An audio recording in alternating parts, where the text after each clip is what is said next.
Good afternoon class 10th की हिंदी के first part यानी कि हिंदी की हम काव्य क्षितिज भाग 2 शुरू करने जा रहे हैं। उसका पहला पार्ट जो आपके सामने है सूरदास जी, सूरदास के एक पद जो आपके पहले पार्ट में वो आते हैं।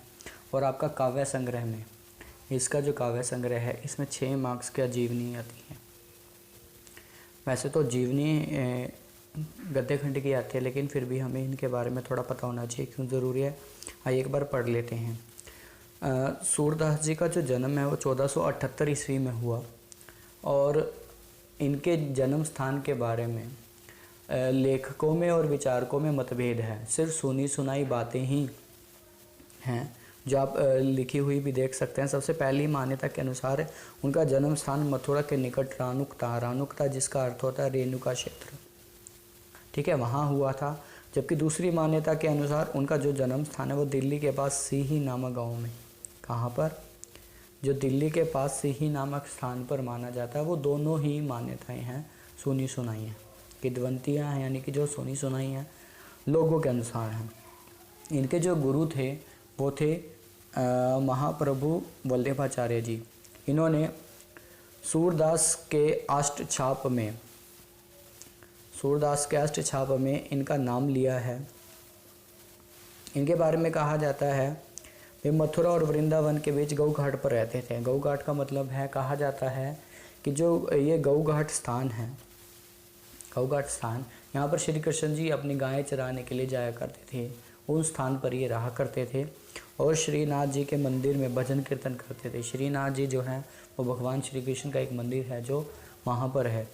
और 1583 अवस्था में इस महान विभूति का जो निधन है हो गया था।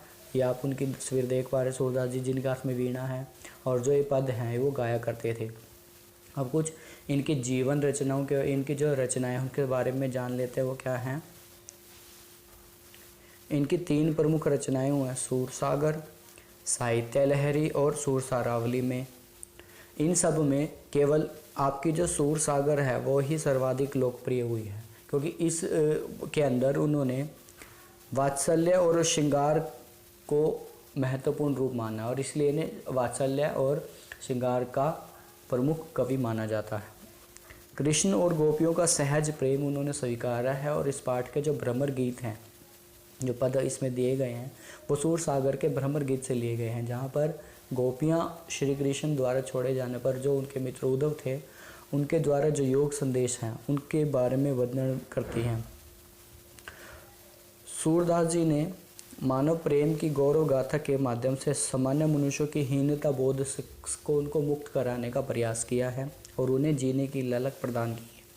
अब उनकी भाषा शैली देख लेते हैं एक बार, क्या है। उनकी जो कविता थी वो ब्रज भाषा का रूप निकल कर जो सामने आता वो है ब्रज भाषा का, क्योंकि ये ब्रजभूमि से संबंध रखते थे, क्योंकि इनका संबंध जो वहाँ पर भी माना जाता है। इसलिए उन्होंने लोकगीतों की परंपरा को श्रेष्ठ खड़ी माना, क्योंकि उन्होंने जो लोकगीत मतलब जो लोगों की बात समझी जा सके उसी को उन्होंने स्थान दिया है। आगे हम अगली वीडियो में इनकी रचनाओं के बारे में एक एक जानने की कोशिश करेंगे कि वो हैं क्या। आज के लिए इतना ही। Thank you.